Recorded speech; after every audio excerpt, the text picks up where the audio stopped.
केवल जड़िए से परीक्षित महाराज केते दयालु तो स्वयं परम दयालु भगवान कौन कले तू नाथ परम दयालु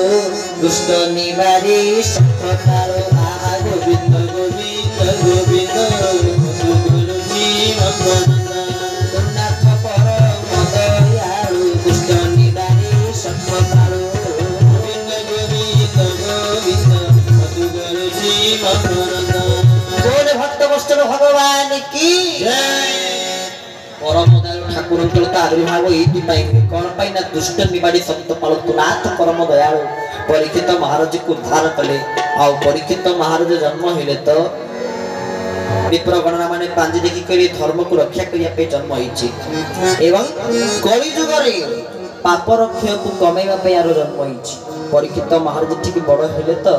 राज्य शासन ग्रहण कले तो आज्ञा दिने कोन देखुतनी जानती देखिले गोटे पुरुषवटिए तार गोटिए गोड़ आउ गोटिए लोकटिए कौन कर गोटे लोहार धरी से गोटिए गोड़ को खाली पिटुची बाड़ुची परीक्षित कले कले कहीं एत कष्ट दूचु तोर कौन दरकार तो ना कौन ये पुरुषवटी परिचय समस्त मत करा ये समय से व्यक्ति जनक उत्तर देले कहले मुझे निजे स्वयं ना कृष्ण ना ना मुझे स्वयं निजे कली ना अच्छा ये वृषभटा किए ना ये वृषभ होचंती साक्षात निजे धर्म ना ताहले ये धर्मर जो वृषभंकर जो गोटे पाद अच्छी से गोड़ को तो कहीं बाड़ौचु ना ये कलि जुग लोक जहा किछि करिवे धर्म को आखिटार मारिके करिवे खाली गोटे मिछ को खाली नाम को मात्र धर्म नचते धर्मर कौन लक्षण आम मान पाखे ना कि भागवत कहले प्रकृत धर्म कौन कौन ना वेद प्रणिहित धर्म वेद सम्मत जति कर्म ता होचनी धर्म आजिकल जिते कर्म हो वेद सम्मत कर्म होची कि देखो तो प्राय बाहागर बर्तमान सब राति समय होनी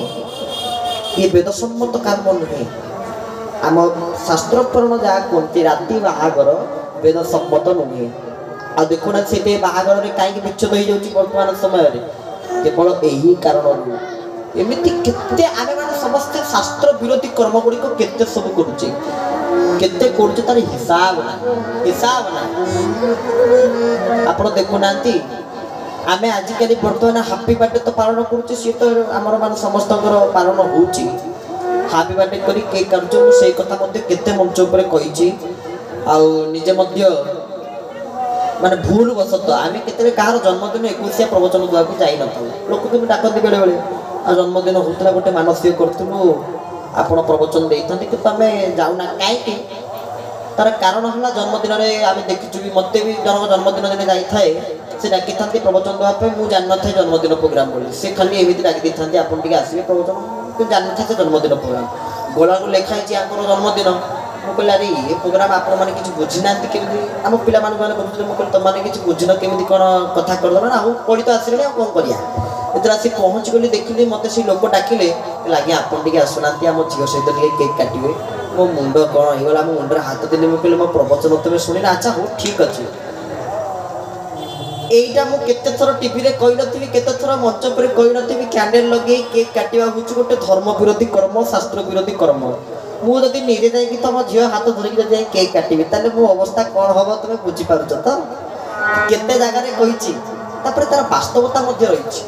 आमे एठी आमे मध्ये देखिलु कैंडल लगा गला कैंडल आपण माने कालटू जदि दीप प्रज्वलन व्यवस्था करूचंती मोर विधिवत निवेदन रहिबा आपण मान प्रति कैंडल लो व्यवहार आदौ करंतु नाही कैंडल लगेबा आम संस्कृति नुहे आपण परीक्षा करके देखंतु विश्व हिंदू परिषद रो जते कर्मकर्ता आसीबे यदि कैंडल देखिबा ना से मंच पर बसिबे ए मंच पर बसे प्रवचन देबेनी अरे कैंडल व्यवहार आम करूचे धर्म कार्य करूचे देखियो कैंडल व्यवहार करूचे करिबेनी आमे किंतु से कैंडल लगेई ताकू लिभौचे ताकू फुंकुचे केमती लागे दीपटा जळुथबो ए दीप जळुचे ठाकुर पाखरे आमे ताकू से फुंकी लिभेई दबा केबे लिभेइबा कि तू निजे जे तो लगौचे आमे चारि पटे तो केमिते जानि सुनि कि लिभेई दोचे केमिते लागुचे केक काटुचे आम संस्कृति काटिबा ना जोड़िबा आमे छुंची हवा ना कहिची हवा कोन हवा कहिची हवा छुंची हवा कारण कहिची द्वारा कोन हुए काटी हुए सिले हवा गोटे वस्त्र आनी गोटे कपड़ा आनी दी फाल जब कहना चाहिए कौन करेंगे कैंची को मध्यम कर काटे कि गोटे जगह गोटे वस्त्र आपंकर गोटे कपड़ा चिरी जाइए जोड़े केमी छुंची को मध्यम करना सेमती छुंची हे ना कैंची हे छुंची आज व्रत करूँ मुझे काटबी कौन करी जोड़ी कि आम केक काटुचे आम कल्चर आम संस्कृति कौन आम काटा आम कौन करवा आम जोड़ा बर्तमान गोटे प्रहसन हो गला किसी दिन पूर्व बर्थडे होता जन्मदिन होता एवं मैरेज एनिवर्सरी आमती भी आम लोक मैंने मैरेज एनिवर्सरी करते मत आश्चर्य लगे मैरेज एनिवर्सरी पालन करती बह वार्षिकी मैरेज एनिवर्सरी कौ मैंने करती विदेशी लोक मैंने करती कहीं करती तार कारण भी अच्छे कारण से बाहागर गोटे टेम्परारी बाहागर से लिखित आकार बर्तमान जहाँ सब लेखापढ़ा कहवे किसी विश्वास रोने सब जहाँ हूँ दस्तखत लेखापढ़ार ही रोचे तेणु से एग्रीमेंट एग्रीमेंट पेपर में स्वामी दस्तखत मारते स्त्री दस्तखत मारते कौन से एग्रीमेंट पेपर लिखाई ना आम दुई जनक जो वैवाहिक जीवन ये वैवाहिक जीवन हूँ 15 वर्ष कि 20 वर्ष कि 10 वर्ष कि 2 वर्ष कि 5 वर्ष तेणु एमाने काले धरा जाऊ एग्रीमेंट लिखाई आम बाहागरटा 15 वर्ष किंतु बाई चान्स भूल वर्ष तो 16 वर्ष दी जन जाक रही जाइए तेणु ये प्रत्येक वर्ष गोटे पालन कर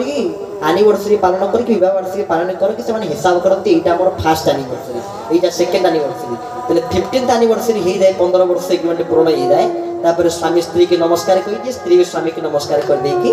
बाहर ये आम एवं भी से गुड़ा सब देखिए मैरेज एनिवर्सरी पालन करुचे केमी भी आमको लगुच आम भी आश्चर्य हो मैरेज एनिवर्सरी पालन करुचे केक काटुचे मुदी पिंधा बाहर को रिंग सेरेमनी होनी ताकू भी आम देखिए कौन करुचे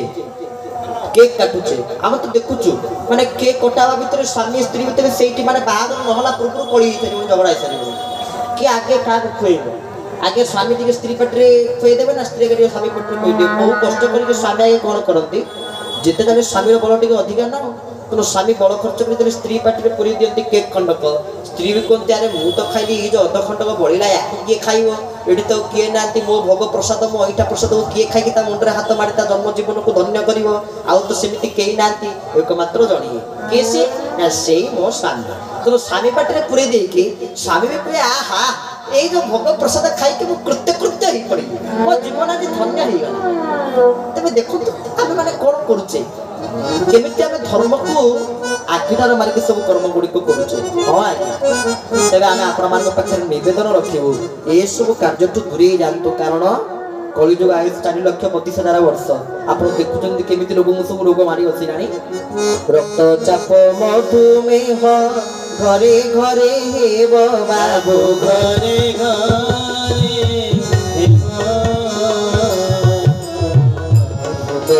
वायु रोगे प्राणी बिना शिव बाबू प्राणी बिना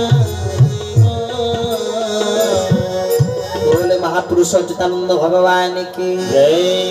आम अवश्य कोठी मालिका कहूना कि आजिकल लोक मैंने चाहते आज्ञा भविष्य तो सब कौन हम अरे भविष्य चिंता किसी करने आवश्यक ना शास्त्र कहते गति संकट नकरितम भविष्य नैव चिंतित पड़ी दुख को चिंता कर किसी आवश्यक ना भविष्य कौन हम ताकू भावार किसी आवश्यक ना वर्तमान सकाले से वर्तयती विचक्षणा वर्तमान को सम्मान दिया तुम जाकि विचक्षण हो पार विचक्षण माने बुद्धिमान हो पार चालाक हो पार यदि वर्तमान को सम्मान देच तेल भविष्य बाणी महापुरुष सत्यानंद कहते 500 वर्ष पूर्व तालपत्र पोथी जहाँ लिखी हवा जाऊँ रक्तचाप मधुमेह रक्तचाप ब्लड प्रेशर होना होनी कहीं देखुना लोक मैंने दिने तो गोटे लोक कौन कर प्रवचन पूर्व दिन आमको फोन कर ब्यानरटा पठे से ना आमर भूल लिखिं केशव दास द्वितीय कृष्ण आम ना प्राय बहु जगार मान 1% जगह ठीक लिखती मु प्रायतः देखे बाहर बहु जगह भूल लिखती कि गोटे जगह सब ना ठीक लिखते कौ जगह जानती हूँ मो आराध्य देवता ठाकुर श्री श्री चरमनाथ गुरुस्वामी जी सत्संग हो से सत्संग नाटी निश्चित ठीक भाव में लिखिथे किंतु आउ प्रायतः अन्य सब जगार भूल भाल लिखते किए लिखिथे द्वितीय कृष्ण दास किए लिखिथे केशव दास द्वितीय कृष्ण किए खाली लिखिथे द्वितीय कृष्ण तेणु किए केते कण दिने जन लिखिं केशव दास द्वितीय कृष्ण मुझे ना मुझे द्वितीय कृष्ण नुहे मुझे तृतीय कृष्ण अरे ये कौन स्वयं कृष्ण से अद्वितीय ତାଙ୍କ ଭଳି କିଏ ହେବେ? ତେଣୁ ଦ୍ୱିତୀୟ କୃଷ୍ଣ ବଦଳରେ ଲେଖିଛନ୍ତି ଦ୍ୱିତୀୟ। ଦ୍ୱିତୀୟ କୃଷ୍ଣ ଅର୍ଥ ହେଉଛି ଏ ନାଁଟି ଆମର ଠାକୁର ଚରମନାଥ ଗୁରୁସ୍ୱାମୀ ନିଜେ ଦେଇଥିଲେ ଦ୍ୱିତୀୟ କୃଷ୍ଣ। ତେଣୁ ସ୍ୱୟଂ ମାନିକ ସାଆନ୍ତ ଯଦି ଦେଇଥିଲେ ତେଣୁ ସେଇ ନାଁଟି କ'ଣ ସବୁ ଲେଖିପାରିବେ ନା ସେଇ ନାଁଟିକି ସବୁ ଠିକ୍ ଭାବରେ ଉଚ୍ଚାରଣ କରିପାରିବେ? ହେଇପାରିବ ନାହିଁ। ସିଦ୍ଧାର୍ଥ ଭକ୍ତିରେ ଗୋଟେ ଆମର କାର୍ଯ୍ୟକ୍ରମ ହେଉଥାଏ ଭକ୍ତି ଜିଜ୍ଞାସା। ତାର ଯିଏ ଆଙ୍କର ଯିଏ ଥାନ୍ତି 4 ଥର କଟ୍ ହେଲା, 4 ଥର କଟ୍ ହେଲା ନାଁଟାକୁ ସେ ଠିକ୍ ଭାବରେ କହିପାରିଲେ ନାହିଁ। ଫାଷ୍ଟ କହିଲେ କେଶବ ଦାସ ଧୋତି କୃଷ୍ଣ, ମୁଁ କହିଲି ନା ମୁଁ ହେଉଛି କେଶବ ଦାସ ମଠା କୃଷ୍ଣ। ଧୋତି କୃଷ୍ଣ ମଠା କୃଷ୍ଣ, ମୁଁ କେଶବ ଦାସ ଟାୱେଲ କୃଷ୍ଣ। ଆରେ ଇଏ କ'ଣ? ସେମିତି କେଶବ ଦାସ ବିତା କୃଷ୍ଣ ଧୋତି କୃଷ୍ଣ କହିକି ସେ ଏକାଥରେ 4 ଥର କଟ୍ ହେଲା। ମୁଁ କହିଲି ଆଜ୍ଞା ମୋ ନାଁଟା ଲେଖିକି ରଖନ୍ତୁ କାଗଜ ତାପରେ ନେଲେ ସେ ପାଖରେ କ୍ୟାମେରାରେ ଆଜିକାଲି ସବୁ ହେଇଯାଉଛି ପାଖରେ ରଖିଲେ ଟିକେ ତଳକୁ ନେଇ କେଶବ ଦାସ ଦ୍ୱିତୀୟ କୃଷ୍ଣ। ଆମ ସହିତ ଆଜି ପ୍ରଶ୍ନ ଉତ୍ତର ଆଲୋଚନା କାର୍ଯ୍ୟକ୍ରମରେ ଅଛନ୍ତି କେଶବ ଦାସ ଦ୍ୱିତୀୟ କୃଷ୍ଣ। ଦେଖନ୍ତୁ ପ୍ରକୃତରେ ନିଜ ନାଁଟିକୁ ବି ବହୁତ ଲୋକ ଭୁଲ ଭାଲ ଲେଖନ୍ତି କେଶବ ଦାସ ଦ୍ୱିତୀୟ କୃଷ୍ଣ। ଦ୍ୱିତୀୟ କୃଷ୍ଣ ଶବ୍ଦର ଅର୍ଥ ହେଉଛନ୍ତି ଅର୍ଜୁନ। ଠାକୁର ଚରମନାଥ ଗୁରୁସ୍ୱାମୀ କ'ଣ ପାଇଁ ଏ ନାଁଟି ଆମର ଦେଇଥିଲେ ବୋଧେ ସେ ତାଙ୍କ କାମ କରିବା ପାଇଁ ହିଁ ଆମର ଏଇଭଳି ନାମକରଣ କରିଛନ୍ତି କେଶବ ଦାସ ଦ୍ୱିତୀୟ କୃଷ୍ଣ। ତେବେ ତାଙ୍କର କରୁଣା ତାଙ୍କର କୃପା ଆମେ ଆପଣମାନଙ୍କ ପାଖରେ କହୁଥିଲୁ ସେ ଭାଗବତର କିୟନ ଦୋଷ କଥା ସୁନ୍ଦର କଥା। କାହିଁକି ବାଡ଼ଉଛନ୍ତି କଳି? ଗୋଟିଏ ପାଦକୁ ବାଡ଼ଉଛନ୍ତି କାହିଁକି ନା କଳି କହୁଛି ମୋତେ ତମେ ଯଦି 5ଟା ଜିନିଷ ଦେଇଦବ ତାହେଲେ ମୁଁ ଛାଡ଼ିଦେବି। 5ଟା ବି ନୁହେଁ 4ଟା। କ'ଣ ନା ଦ୍ୱିତ କାମିନୀ ମଦ୍ୟପାନ, ଦ୍ୱିତ କାମିନୀ ଦ୍ୱିତ କ୍ରୀଡ଼ା ଯେଉଁ ଜାଗାରେ ଜୁଆ ଖେଳ ହେଉଥିବ। ବର୍ତ୍ତମାନ କ୍ରିକେଟ ଖେଳ ହେଉ ବ୍ୟାଡ଼ମିଣ୍ଟନ ଖେଳ ହେଉ ପ୍ରାୟ ସବୁ ଖେଳ ବର୍ତ୍ତମାନ ଜୁଆ ହେଇଗଲାଣି। ଆପଣ କହିବେ କେମିତି? ନା ଯେଉଁ ଖେଳରେ ସର୍ତ୍ତ ରହିଲା, ଯେଉଁ ଖେଳ ଆପଣ ଖେଳିଲେ ସେ ଖେଳ ଯଦି ସର୍ତ୍ତ ରହିଗଲା, ଯଦି ବାଜି ରହିଲା, ଯଦି ଏ ଖେଳ ଜିତୁ ତାହେଲେ ମୁଁ ତୋତେ ଗୋଟେ ଥମ୍ସ ଅପ୍ ଦେବି, ତୁ ଯଦି ଜିତୁ ତାହେଲେ ମୋତେ ଗୋଟେ ସ୍ପ୍ରାଇଟ୍ ଦେବୁ। ଯଦି ସର୍ତ୍ତ ରହିଯାଏ ତାହେଲେ ସେ ଖେଳଟା ଜୁଆ ଖେଳ ସହ ସମାନ ହେଇଯାଏ। ତେଣୁ ଦେଖନ୍ତୁ ଗୋଟେ ଜାଗାରେ ପ୍ରବଚନ ହେଉଥିଲା, ଏପଟେ ପ୍ରବଚନ ସେଇଠୁ 200 ମିଟର ଆଗରେ ଲୋକ ବସିକି ତାସ୍ ଖେଳୁଥିଲେ। କ'ଣ କହିବା? ଏପଟେ ମୁଁ କହୁଛି କଳି 5ଟା ଜିନିଷ କ'ଣ କ'ଣ ମାଗିଛନ୍ତି ପରୀକ୍ଷିତଙ୍କୁ, ସେପଟେ ମଧ୍ୟ ସେ ତା କରିକି ଦେଖେଇ ଦେଉଛନ୍ତି। ଲୋକ ପ୍ରାକ୍ଟିକାଲ ଦେଖୁଛନ୍ତି ଜିନିଷକୁ। ଆଉ ଦ୍ୱିତ ଜୁଆ ଖେଳ ସେଠି କଳି ଥାଏ, କଳି ସେଇ ସ୍ଥାନରେ ହିଁ ବିରାଜମାନ କରିଥାନ୍ତି। କାମିନୀ ନାରୀ ପାଖରେ, କାମିନୀ ପାଖରେ ବି କଳି ଥାଏ, କଳହ ଥାଏ। ତେଣୁ ଏଇଥିପାଇଁ ଶାସ୍ତ୍ର କହିଛନ୍ତି ପ୍ରତ୍ୟେକ ନାରୀଙ୍କ ଭିତରେ ମାତୃଦୃଷ୍ଟି, ସମସ୍ତ ନାରୀମାନଙ୍କ ଭିତରେ ନିଜ ମାଆକୁ ଦର୍ଶନ କରିବା, ନିଜ ମାଆକୁ ହିଁ ଦେଖିବା, ତାହେଲେ ଯାଇକି ନାରୀ ସମାଜକୁ ଯତ୍ର ନାର୍ଯ୍ୟସ୍ତ ପୂଜ୍ୟନ୍ତେ ରମ୍ୟାନି ତତ୍ର ଦେବତା। ଯେଉଁଠି ନାରୀର ପୂଜା ହୁଏ ସେହି ସ୍ଥାନରେ ଦେବତାମାନେ କ'ଣ କରନ୍ତି ନା ସେହି ସ୍ଥାନରେ ଦେବତାମାନଙ୍କର ଆବିର୍ଭାବ ହୋଇଥାଏ। ତେଣୁ ନାରୀମାନେ ମାଆ ମାନଙ୍କର ପୂଜା ସେବାର ଏକାନ୍ତ ଆବଶ୍ୟକତା ରହିଛି। ତେବେ ଦ୍ୱିତୀୟ ହେଉଛି ନାରୀ କାମିନୀ, କାଞ୍ଚନ, ସୁନା, ସୁନାରେ ବି କଳି ଅଛନ୍ତି। ତେଣୁ ଏମିତି 5ଟି ଜାଗାରେ। ଆଉ ଚତୁର୍ଥ ହେଉଛି ମଦ୍ୟପାନ। ମଦ୍ୟପାନ ଦେଖନ୍ତୁ ଯେଉଁଠି ଲୋକମାନେ ଆଜିକାଲି ମଦ କାହିଁକି ପିଉଛନ୍ତି ପଚାରେ ବି ଯାଉଛି ଜଣକୁ, ଆଜ୍ଞା ଆପଣ ମଦ ପିଇବାର କାରଣ କ'ଣ? ନା ମୁଁ ମଦ କେତେବେଳେ ପିଇ ଜାଣିଛ ନା କେତେବେଳେ ପିଅନ୍ତି? ନା ମୁଁ ଯେତେବେଳେ ଅଧିକ ଦୁଃଖରେ ଥାଏ ମୋତେ ଭାରି କଷ୍ଟ ହୁଏ, ମୁଁ ସେ ଦୁଃଖଟାକୁ ଭୁଲିବା ପାଇଁ ଟିକେ ମଦ ପିଇଦିଏ। ନା ଆଚ୍ଛା, ତା ଖାଲି ସେତେବେଳେ ମଦ ପିଅନ୍ତି? ନା ନା ନା ନା, ଯେତେବେଳେ ଅଧିକ ଖୁସି ଯେତେବେଳେ ଗୋଟେ ଖୁସି ଖବର ଶୁଣିଦିଏ, ଖୁସିରେ ସାଙ୍ଗସାଥି ଡାକିକି ଟିକେ ମଦ ପିଇଦିଏ। ନା ତାହେଲେ ଏକ୍ଜାକ୍ଟ ତଥାପି କେତେବେଳେ ମଦ ତଥାପି ପିଅନ୍ତି? ନା ଆଜ୍ଞା କ'ଣ କରିବା, ସଂସାର ହେଉଛି ଦୁଃଖ ସୁଖର ସଂସାର, ଦୁଃଖେ ସୁଖେ ଚାଲିଛି। ତେଣୁ ଦୁଃଖ ସୁଖର ସଂସାର ଭିତରେ ଦୁଃଖରେ ମଦ ପିଉଛି, ସୁଖରେ ମଦ ପିଉଛି। ସବୁଦିନ ତ ମୋର ଦୁଃଖ ସୁଖର ସଂସାର ଚାଲିଛି, ସବୁଦିନ ମଦ ପିଇ ଦେଉଛି। ଆଉ କ'ଣ? କେତେ ସୁନ୍ଦର କଥା, କେତେ ବଢ଼ିଆ ବାଗରେ ବୁଝେଇକି ଆମମାନଙ୍କୁ